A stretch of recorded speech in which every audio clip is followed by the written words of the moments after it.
Bonjour à tous, meilleurs vœux. Et c'est le tout dernier numéro en tout cas de l'actualité internationale de cette année 2025. Nous sommes le mercredi 31 décembre 2025. C'est parti.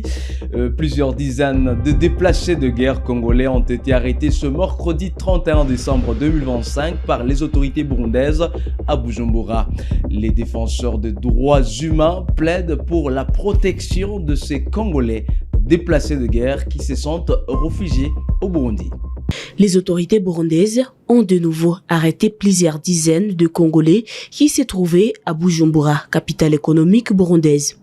Les arrestations ont eu lieu ce mercredi 31 décembre 2025 dans la matinée. Selon des sources concordantes, il s'agit de personnes ayant fui les combats entre les FARDC et les combattants de la SM-23. Selon les alertes de défenseurs des droits humains, ces derniers plaident pour la protection immédiate des Congolais vivant au Burundi. À l'attention des autorités de la République démocratique du Congo, je souhaite alerter avec la plus grande urgence sur la situation critique que traversent nos compatriotes congolais au Burundi. Depuis ce matin, plusieurs d'entre eux ont été expulsés des forces de leur logement et sont actuellement détenus dans différents postes de police malgré le fait qu'ils disposent de tous leurs documents en règle, a déclaré un membre de la société civile en RDC. Il dénonce le silence de l'ambassadeur de la RDC au Burundi. Nous rappelons que son rôle ne se limite pas à la délivrance des documents, il est avant tout chargé de protéger, défendre et garantir la sécurité et la dignité de nos concitoyens au Burundi.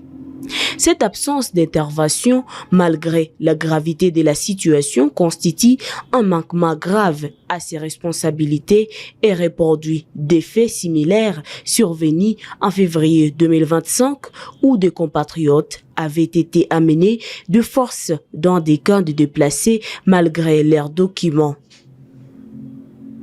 Certains étant malades, provoquant traumatisme et souffrance, a-t-il renchéri.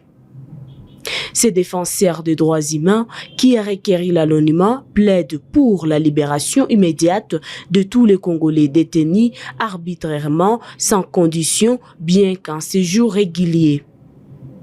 Depuis la prise de la ville d'Uvira par la SM-23, plusieurs Congolais ayant trouvé refuge à Bujumbura et dans d'autres zones du Burundi ont été arrêtés et déportés de force vers des camps de déplacés. Selon un membre de la société civile vivant au Burundi, au moins une vingtaine de déplacés ont perdu la vie en raison de mauvaises conditions de vie dans ces cas. La société civile plaide pour l'ouverture d'un couloir humanitaire entre le Burundi et la RDC afin de permettre le retour volontaire des réfugiés. L'Union européenne condamne le porte-parole de l'armée congolaise, le général-major Sylvain Ekenge, pour avoir tenu le 26 décembre 2025 des propos haineux contre la communauté Tutsi. Par ailleurs, l'Union européenne appelle les autorités congolaises à continuer d'agir contre tout propos de haine à un moment clé pour la cohésion nationale et la paix durable basée sur une approche inclusive. Condamnant les propos tenus par le porte-parole des FARDC et notant avec satisfaction les mesures prises par les autorités, l'Union européenne appelle les autorités à continuer d'agir contre tout propos de haine à un moment clé dans la recherche de la cohésion nationale et d'une paix durable basée sur une approche inclusive, peut-on lire dans ce message. Dans une émission diffusée sur la RTNC le samedi 27 décembre 2025, le porte-parole de l'armée congolaise, le général-major Sylvain Ekenge, avait tenu des propos haineux et dégradants à l'encontre de la communauté Tutsi. Le lendemain, l'état-major général de FARDC avait condamné ces propos dans un communiqué et annoncé la suspension du porte-parole. Les autorités militaires avaient réitéré leur engagement à protéger les populations de toutes les communautés sur l'ensemble du territoire de la République démocratique du Congo. Enfin, démission, Lucie Tamlin, ambassadrice des États-Unis en RDC, a présenté ses adieux à la première ministre congolaise. La diplomate américaine a affirmé que le gouvernement américain sera toujours du côté de la RDC. Pour sa part, Judith Souminoa a salué le renforcement des relations bilatérales entre la République démocratique du Congo et les États-Unis. C'était une visite au revoir parce que la fin de mon mandat est arrivée, donc je pars du pays dans quelques jours. C'était une visite de courtoisie aussi pour remercier pour toute la bonne collaboration et de renouveler l'engagement américain de coopérer et travailler très étroitement avec le gouvernement pour faire avancer la paix et aussi le développement dans le pays. Alors, nous avons essayé de renforcer la coopération dans plusieurs domaines, la santé, la protection de l'environnement, mais aussi de faire avancer la paix. Ça, c'est le chantier le plus grand et le plus important, je pense. Et moi, oui, je suis fière, mais je sais qu'il y a beaucoup de choses toujours à faire. Le travail commence maintenant. Nous, les États-Unis, nous avons créé une structure pour continuer les discussions entre les deux parties.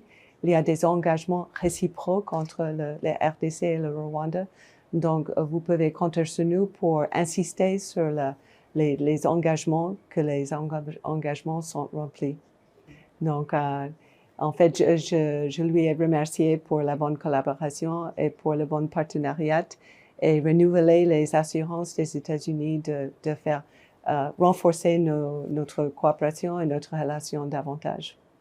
C'était une visite au revoir parce que la fin de mon mandat est arrivée, donc je pars du pays dans quelques jours.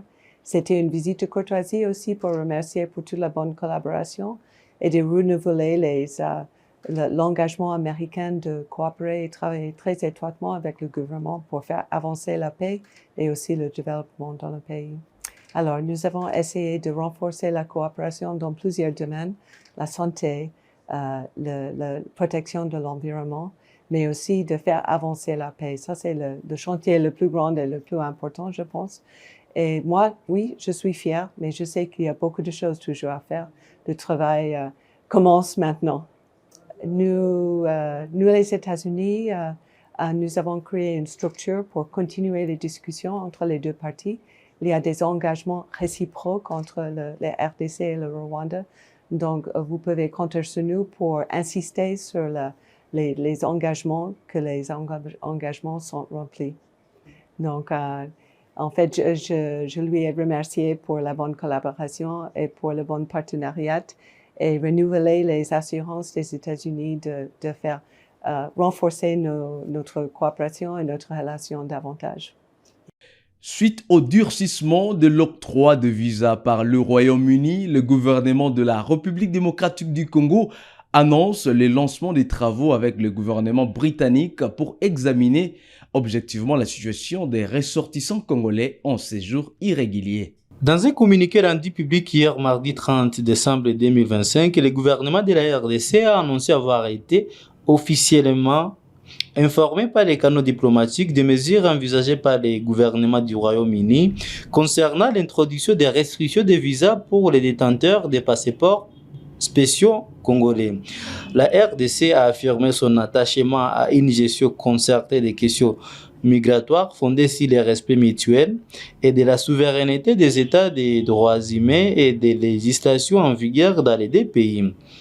Des échanges techniques et stratégiques se poursuivent entre les experts du ministère des Affaires étrangères de la RDC et de la Direction générale de la migration DGM et du Home Office britannique. Ces discussions visent à examiner la situation des Congolais en séjour irrégulier au Royaume-Uni et à identifier conjointement des solutions durables et acceptables par les deux parties. Le communiqué précise que toute procédure de retour ou d'expulsion ne pourra être engagée en cas de doute sur l'identité de la personne concernée et doit se faire dans le strict respect des droits humains. La RDC exprime sa confiance quant à l'issue constructive de ces échanges qui visent à renforcer la coopération migratoire entre Kinshasa et Londres dans un climat de sérénité et de respect mutuel au bénéfice des relations bilatérales selon les communiqués. Et puis en sport, la RDC a largement dominé le Botswana ce mardi 30 décembre 2025 sur le score de 3-0. Cette victoire assure la qualification des Léopards pour les 8e de finale de la Coupe d'Afrique des Nations CAN 2025. Ça n'est fini avec l'actualité internationale de ce 31 décembre 2025. Meilleurs vœux à toutes et à tous. Merci d'avoir été avec nous durant cette année 2025. On va se retrouver l'année prochaine pour la suite des programmes. Merci.